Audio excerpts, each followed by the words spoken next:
Hi, Captain Steve for BoatTEST.com, and today I'm going to do a full performance evaluation and sea trial on the latest flagship from Grand Banks, the 85. Now, one of the main features on this is the hydrodynamic design and efficiency of the V-Warp technology. Let's find out a little bit more about that. One of the key elements is construction technique and materials. As you see, every single component of this boat, from the deck up, is 100% infused carbon fibre. So that's a massive weight reduction for an increased strength capability, and it just reduces the centre of gravity massively in the boat. And you're talking 5-6 feet. It's a huge deal for performance, and that's how we get the handling capabilities of this beautiful Grand Banks 85. There was a lot about the performance of the Grand Banks 85 that was remarkable. Her V-Warp technology hull design seems to be quite effective at making an efficient transition through the water. Not only does she have a top speed of over 26 knots, but her sweet spot is at roughly 20 knots.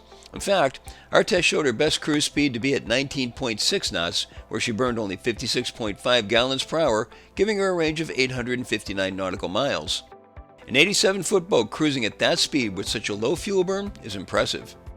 She has a minimum planing speed of 14.3 knots that increases her range to 1,217.1 nautical miles, and at full displacement speed of 9 knots, she'll keep running for 2,605.3 nautical miles.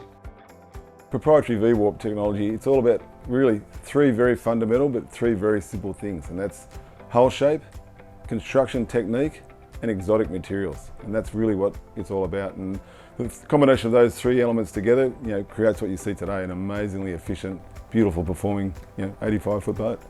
During operations, she comes up on plane from a relatively level attitude and settles into her running attitude of just under 5 degrees bow high.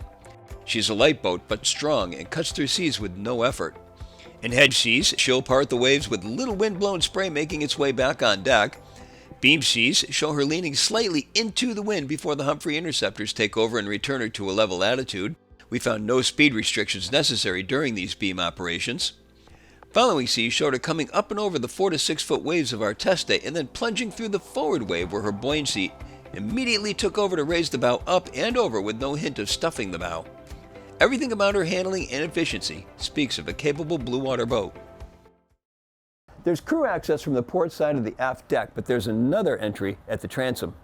This entrance not only provides us access to the crew quarters, but the engine rooms. Engine rooms, plural. First of all, huge lazarette storage space. This has an overhead clearance of 6 feet 6 inches. Plenty of room for putting whatever you want in here, including 2 kayaks. But more importantly, let's take a look at the engine rooms, 1 to each side. We'll start here on the port side. The engine room's got an overhead clearance of 5 feet 5 inches by 6 feet 4 inches side to side, fore and aft 13 feet 11 inches. Now we've got a split engine room, so this is the one on the port side. There's the IPS 1350 engine, 1,000 horsepower pod drive. The pod is directly connected to the back of it. We've got the dual Raycor filters on the forward bulkhead, and then aft we have the generator.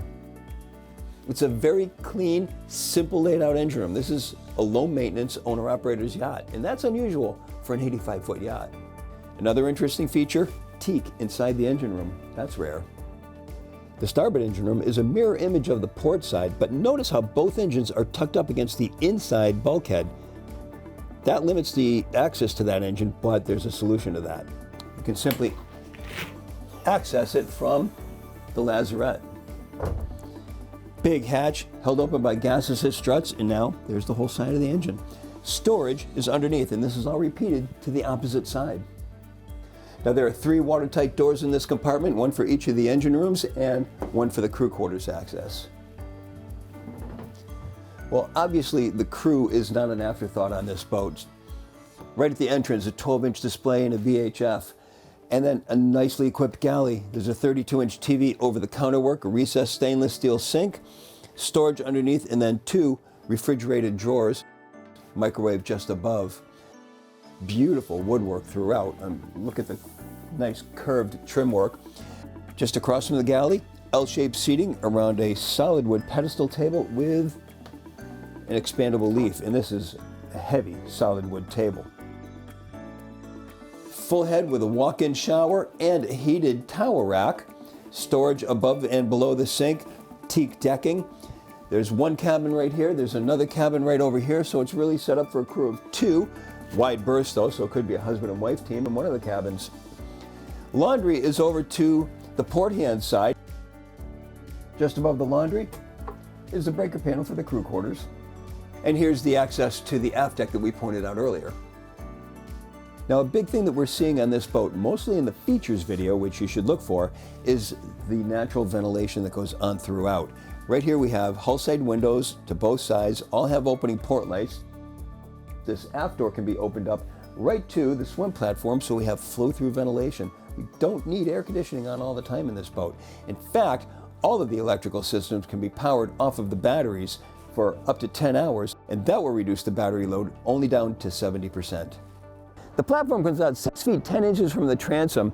4 feet 11 inches of it is hydraulically actuated. Underneath the stairs are the hydraulics for the swim platform and the passerelle. To both sides of the aft deck, heavy-duty chafing gear, warping winch, 16-inch cleat, and then line storage just ahead. Let's take a look at the side decks. 17 inches. The bulwarks come up 14, rails top out at 28. Engine room vents to the inboard side, and we've got protection overhead. Fully forward, the rail height tops out at 31 inches.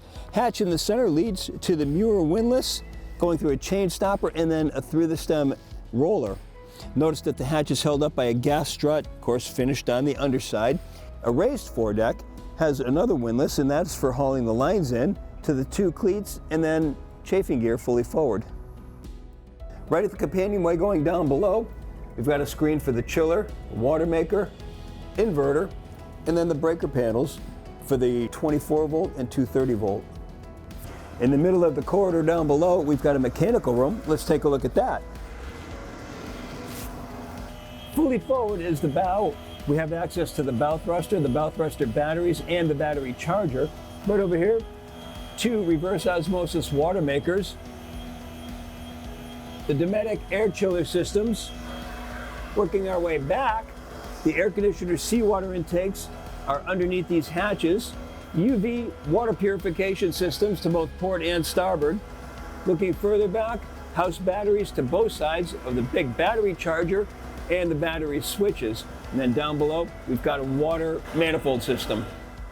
The helm consists of 3 17-inch displays, electrical switches just below, controls for the sound system, the Volvo Penta display, windshield wipers, spotlight control, the Humphrey interceptor control panel, tri-data display from Garmin, bow thruster joystick, forward-looking infrared, ignitions, engine controls, windlass control, and IPS joystick. There's an alarm panel to the right-hand side. The steering wheel is mounted to a tilt base, and all of this is on a carbon fiber panel. Nice feature is the drop-down starboard window. That gives us a full view of the starboard side of the boat. The helm seat is a bench style in a fixed position, 3-person to this side, 2-person to that side, so the captain always has company while he's operating the boat. That's an important thing since he's most likely to be the host. Forward are convenient storage compartments. At the companionway to the flybridge, there's a breaker panel for the flybridge components. One thing that became self-evident as I did my inspection is that the Grand Banks 85 is an easy boat to care for and maintain. The systems are simplistic and easy to reach, and materials are low maintenance as well. It all amounts to a boat that won't become a burden after the purchase, as most are. And that's my full sea trial and performance evaluation of the all-new Grand Banks 85. For BoatTEST.com, I'm Captain Steve. We'll see you on the water.